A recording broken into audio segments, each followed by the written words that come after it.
Over the past 2 months, this subscriber asked me over 100 times to brew a deck in Modern with Training Grounds.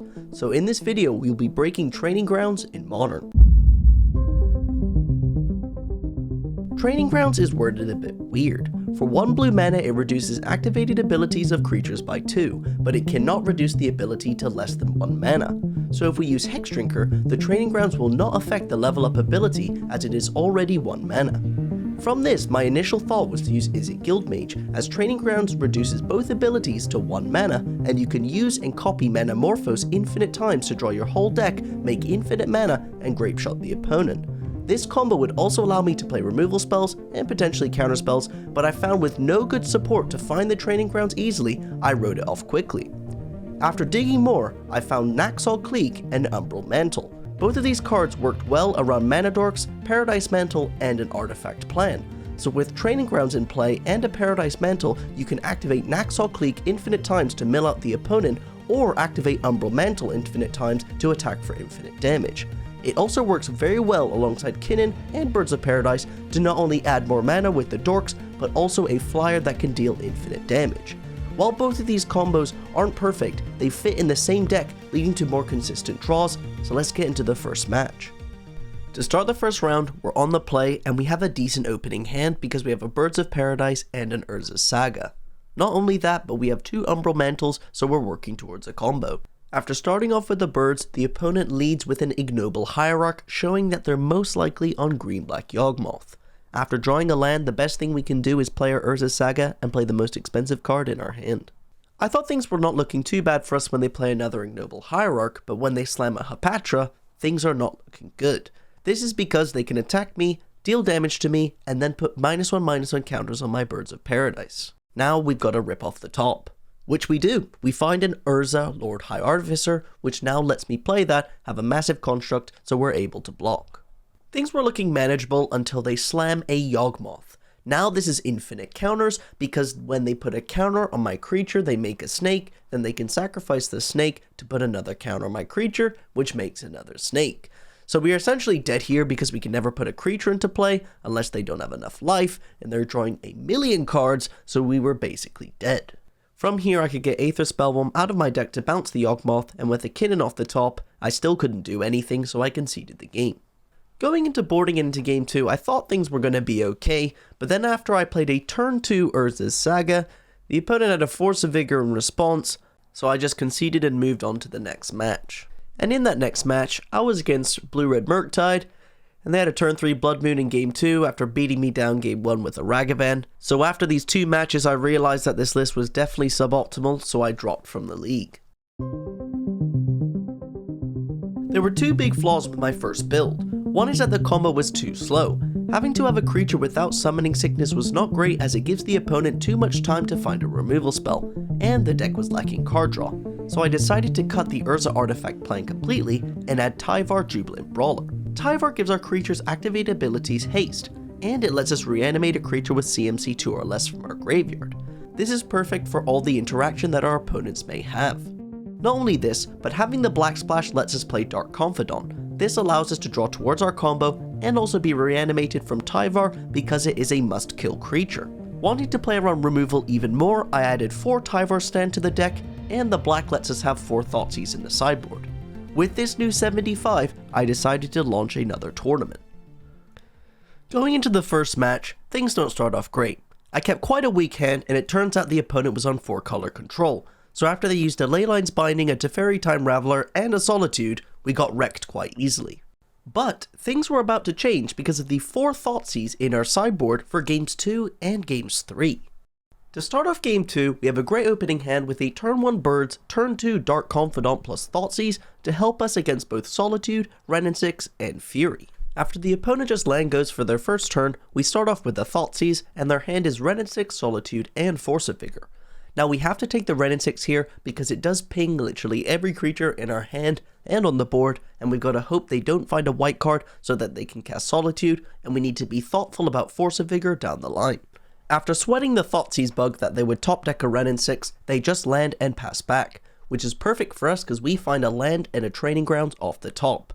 Now we can attack in for 2, play our second Dark Confidant, and see if the opponent can find removal.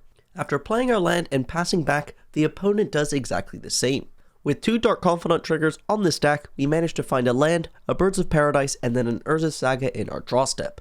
Now it is rough that we played the Training Grounds last turn because we do know about the Force of Vigor, but what is good is we have pressure on the opponent attacking them for 4 every turn. So here I'm just going to keep hitting my land drops, play the other Birds of Paradise, and set up for a mana sink down the line, and just hope they use the Force of Vigor before I play the Saga. Now to my luck, in my opponent's turn, they just Prismatic Ending the Training Grounds, which is almost perfect for me because now I don't have to be afraid of Force of Vigor getting value on my Urza's Saga. Now we get 2 extra Dark Confidant triggers, which finally finds the Umbral Mantle. Now we don't have the Training Grounds to do the combo this turn, but what we can do is attack in for 4, play our Urza's Saga, and hope that they use the Force of Vigor so that we can mantle down the line. Now something beautiful is about to happen. The opponent land goes, and we get 2 more Dark Confidant triggers. One finds a Training Grounds, one finds a land, but in our draw step we find the Thoughtseize. So now we can Thoughtseize the opponent, and then take the Force of Vigor so we can slam the Training Grounds and the Mantle and win. From here, the opponent uses Counterspell on the Thoughtseize, so I'm gonna go for the combo because they have to have another green card in hand to be able to Force of Vigor pitching a card to stop our combo. Both the Training Grounds and the Umbral Mantle resolves, and now we can equip the Birds of Paradise to win the game. After pumping this first bird a ton, we then move the equipment onto the second bird, and the opponent concedes the game because they don't have 2 Solitudes. Now, this deck looks pretty decent, right?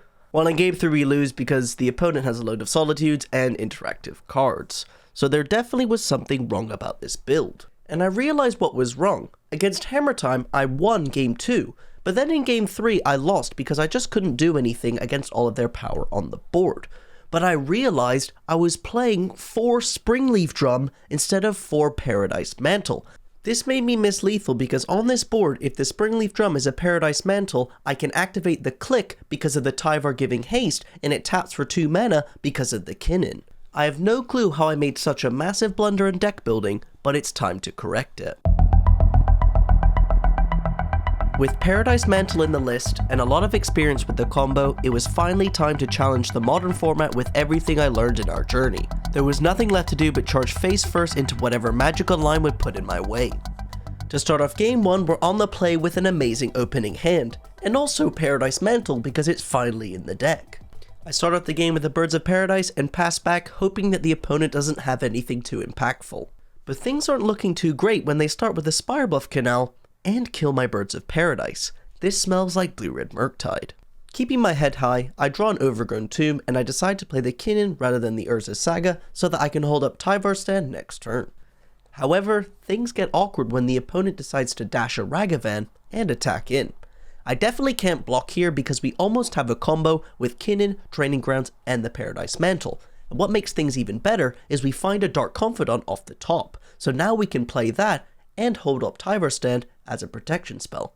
What's even better is we can play Paradise Mantle and equip the Kinnan so that we can tap it for 2 mana. Now the opponent decides to dash Ragavan again. Now it's a very tough decision, but I actually decide to block. And my reasoning is here is that if the opponent wants to bolt the Kinnan in response, then the Dark Confidant will be staying around. And if they want to bolt the Dark Confidant, then we kill the Ragavan. Right play or not, the opponent does not have a removal spell and we eat the Ragavan, and they then follow up with another Ragavan, a Mishra's Bauble, and we get to untap. Our Dark Confidant finds an Umbral Mantle off the top, and we draw a Tyvar. But this is actually a kill, because we have Training Grounds, 2 mana for tapping the Kinnan, and the Umbral Mantle. So now we can cast the Umbral Mantle and go for the kill. After equipping the Kinnan, they must have drawn a Lightning Bolt from the Mishra's Bauble trigger, because they do kill the Kinnan in response. It is unfortunate, but now we can move the Paradise Mantle over to the Dark Confidant for 1 mana, equip the other Mantle, pump it infinite times, attack for infinite damage, and they have to chump block. Now I accidentally misclicked because there's a lot of clicks to this combo. It's very awkward. You can see Magical Line gets a bit bugged out when you're trying to untap it. I accidentally went to combat, so I attacked in for non-lethal damage, but the opponent chump blocked, so I guess that counts as a dub. After passing back, the opponent just plays Expressive Iteration, plays an Ottawara from hand, and passes back the turn. From here, we draw 2 cards, activate our Urza's Saga, pump our Dark Confidant up to an infinite, and go to combat. After attacking, the opponent has Brazen Borrower to stop me from connecting with their face. Really awkward. After re-equipping my stuff to the construct token, all we can do is pass back and hope that they don't have an Unholy Heat. But in classic Murktide fashion, they use an expressive iteration and find the Unholy Heat to remove my construct from the board. This is really not looking good. They then follow up with the Ragavan, dash it, attack in, and find a Paradise Mantle off the top, so they play that and pass back the turn. Hoping they do not have a Spell Pierce, I'm going to play the Tyvar, get the Birds of Paradise out of the graveyard, and equip it with everything. It'll have haste, so it will be an infinitely powered creature. The Tyvar does resolve, we can get back the Birds of Paradise, and now when we equip the Mantle, it gets onto the birds. We can now infinitely pump this creature whenever we'd like, because the Birds of Paradise tapping is a mana ability. Now I'm not sure why, but the opponent attacks in with Ragavan, so we're obviously going to block and just pump the birds. The Ragavan does die, and the opponent follows up with a Murktide Regent. This Shadow Spear is very useful here because the Murktide Regent does have flying and can block the birds. So let's equip the Birds of Paradise with the Shadow Spear, then make the Birds of Paradise an infinitely powered creature. The opponent does try to kill my creature, but that is never going to work, and we can attack in for infinite damage. Yes, we just beat Blue-Red Murktide Game 1 when they had multiple interactive spells, bounces, Murktide, and double Ragavan. Going into Game 2, we're going to bring in 4 Thoughtseize, 3 Veil of Summer, and we're going to cut some clunky cards. Yes, I do board out 1 Dark Confidant in this matchup because I find that you pay a lot of life with Thoughtseize and the mana base, which makes it rough to have Bobs in the deck. To start off Game 2, we have a no-land opening 7, which we obviously have to mulligan, but we find a decent 6, and that's because we have both Training Grounds, Mantle, and Click. I'm going to bottom the Kinnan here because it's a bit awkward to play on our curve, as well as the opponent will be playing a ton of removal spells. What's good for us is the opponent starts off with 2 Mishra's Baubles and a Spirebluff Canal, and just passes back. So now after they draw 2 cards, we Thoughtseize them to see a terrible hand. I decide to take the Engineered Explosives as it's their only way to kill the Training Grounds, and I'm going to cast the Paradise Mantle so that it goes under Spell Pierce and Counterspell. The opponent just plays their land and passes back, and we find another Thoughtseize off the top. So here I Thoughtseize them, and they have an Abrade in response to destroy my Paradise Mantle. A bit rough, that's a punish. What is good though, is we now know that the opponent's hand is just 3 lands, so let's get this Training Grounds on the table and hope that we can draw well off the top of the deck. The game proceeds to be very slow, with the opponent finding a Ledger Shredder and me trying to not cast 2 spells per turn so that they can loot away their lands. We do manage to find our 4th mana source and get the Naxal Click down on the table, and the opponent doesn't have an answer for it. The opponent then fetches on my end step, shocks in a Steam Vents, and goes to combat. I think I definitely should have read that they have a 1 mana spell here because they obviously want the 1 mana spell in Otawara up, so when they have the Lightning Bolt, I'm extremely punished with their obvious play. However, they just have nothing, pass back, and we find a Kinnan off the top. Again, trying to not cast multiple spells per turn, I play the most expensive Click in my hand and pass back the go. Now things are looking really bad for us when they have an Unholy Heat to destroy my Click, attack in for 1, and pass back the turn. An Urza Saga off the top is a good start to work towards a win, but now we have to play Kinnan and hope that they can't do anything. I'm not sure why, but they waste the Otawara on their end step to bounce my 2 mana creature, is what it is, and then they follow up with an Alpine Moon to destroy my Urza Saga. With the Shadow Spear off the top of the deck, I decide to just play that and equip the Birds of Paradise to start gaining some life, as it does technically kill the Ledger Shredder, as that's only dealing 1 damage per turn. Now it's rough because they find a Consider off the top, bin a Steam Vents, and then play a Spirebluff Canal from their hand. So they actually have been whiffing and flooding a lot. Pretty decent for us. We now find a Naxal Click off the top, which is great because we know the opponent does not have a way to remove it, since they've already wasted their Otawara. So we play that and pass back the turn. The opponent does manage to find a Dragon Rage Channeler, attacks in for 1, and I'm never blocking. Now if you didn't know, Naxal Click is almost Ragavan. Now we're going to make the opponent taste their own medicine. So I go to combat, attack with a Naxal, activate it in combat, and we find a Dragon Rage Channeler.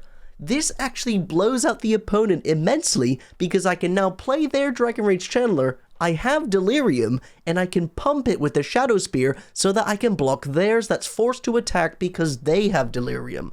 What a find.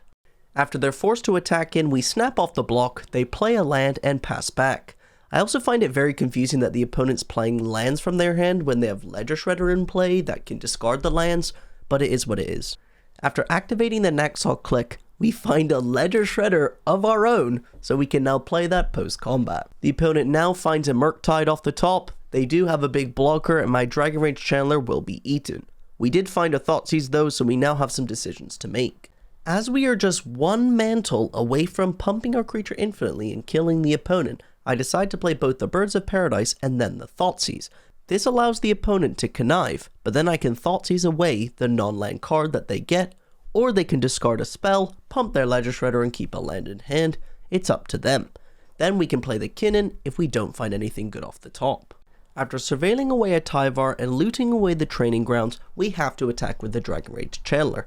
So I decide to attack with all my flyers and not activate the click until after blocks in case we find a removal spell off the top. Fortunately, they eat the Dragon Rage Chandler instead of the click, so we gain 4 life and can now steal a card off the top of their deck. This finds us an Expressive Iteration, one of the most powerful cards in the opponent's deck, and I'm sure they wanted to draw it next turn. Now this finds us 3 lands, so this is just good for us because we wanted 3 lands off the top of our deck, and I take both Urza's Sagas because I completely forgot about the Alpine Moon because this game has gone on for so long. The opponent yet again untaps, draws, and just passes back the turn, so we now again have more draws for the mantle to win the game. Finding a Bob off the top, I decide to play the Kinnan first and then the Bob because the Bob is just great on this board. The Kinnan resolves, so I'm going to play my land, play the Bob, and see what we draw. Yes, we find the mantle. Now if the opponent does not have a counterspell, we have the win, because don't forget both of these Birds of Paradise tap for 2 mana of any color here. As we cast the mantle and put it into play, the opponent does not have a counterspell. And that, my friends, is a 2-0 win against Blue-Red Murktide in the modern format with Training Grounds. I think we can say that this is challenge accomplished. Oh yeah, don't forget to like and subscribe if you enjoyed the video.